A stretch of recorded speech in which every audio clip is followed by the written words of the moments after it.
Hello YouTube, this video is for those who are looking for an idea on how to do this assessment or taking classes at Capella University. This is assessment number 4 for the class NHS-FPX5004. This is the last assessment, and I took this class as part of my master's curriculum in nurse informatics. I hope you'll find it helpful. So this is a title page. As you can see, this paper is about self-assessment of leadership, collaboration, and ethics. Please add your professor's name on here. Western Medical Enterprises Applicant Questionnaire. Assessment of leadership, teamwork, and professionalism about leadership relates to people, and this should foster teamwork and faith among the people being led. This reality is that an organizational team with several people offers a high and efficient chance to achieve expected goals and objectives in an organization. The first part of this assessment will expound on the aspect of leadership that the novel portrays as core to any organizational structure and various forms of leadership, decision-making, and communication forms and teamwork. The second part will entail making arguments on occasion about why ethics are important. The sections will describe coordination and ethical considerations through a question and answer approach while using questions and answers from Western Medical Enterprises. Section 1, Leadership and Collaboration Experience. In the last few months, I was able to work as a part of a team consisting of experienced professionals to create a new marketing for the Kaiser Permanente organization. The special purpose was to give more information about the organization and raise more funds, as well as encourage people to volunteer. Rules et al. 2015. My responsibility was to coordinate the recruitments and integration of multiple specialists, such as graphic designers, content writers, social media marketers, and data analysts to develop and implement the overall plan of the campaign. The concept of having a team was to design an integrated marketing communication campaign that would appeal to the nonprofit's target audience and enthuse them into action. To do this, coherence and alignment of a shared vision were of utmost importance across all the steps involved. Levitt 2014. I began by laying down the lens through which the campaign was to be executed and the goals were intended to achieve at its end. It made everyone focus their efforts on specific goals and see the role of each of them in the company. It is also important to ensure that the key stakeholder in a nonprofit organization supports and approves the decision that will be made, so I did the same. Concerning my leadership style, I had to embrace cooperation with others in the team. During the team meetings, I fostered an environment of transparency and invited people to freely share their thoughts on a particular matter. I asked everyone to input and ensure that every team member had an equal shot at speaking. Ruiz et al. 2015.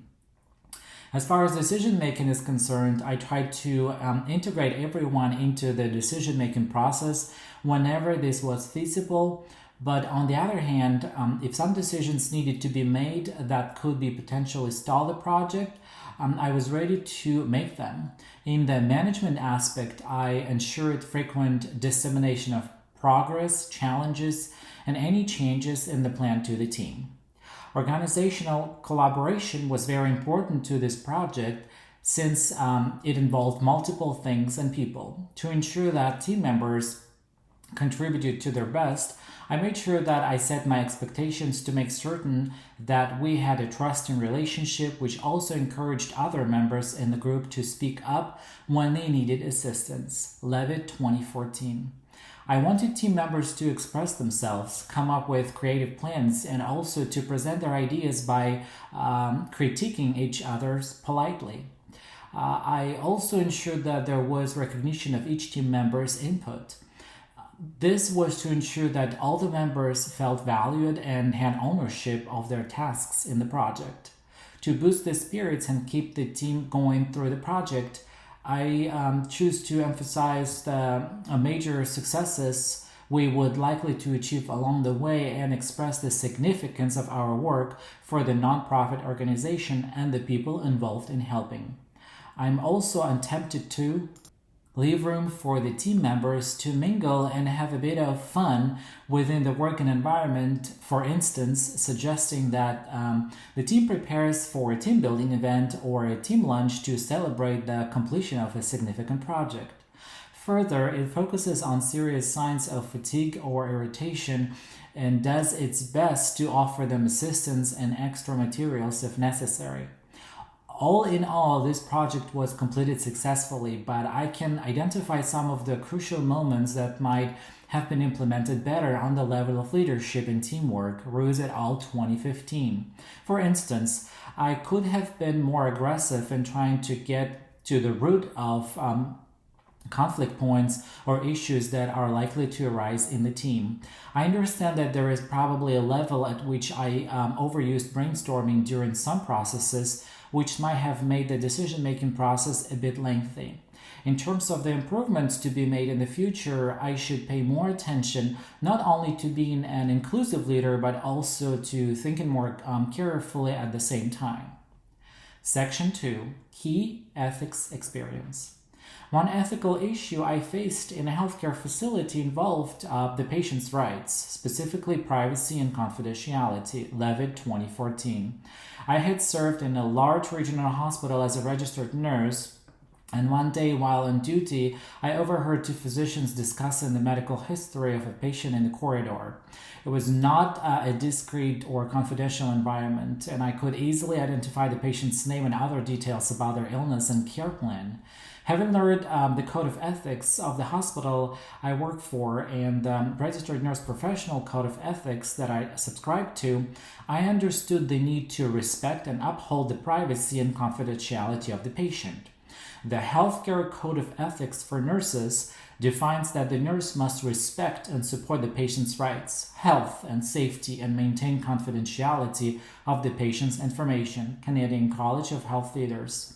Also, the Hospital's Code of Conduct states in part that privacy and confidentiality of patient information have to be protected, and only such amounts of patient data have to be accessed which is reasonably required for the job functions. In this particular scenario, the ethical consideration that I came across was respect to the patient's autonomy. The physicians discussing the patient's information in front of a third party without the patient approval is wrong because it destroys the tenet of patient-physician confidentiality, which stems from the patient's autonomy. Patients have the right to self-determination regarding their health. American College of Healthcare Executives, no date.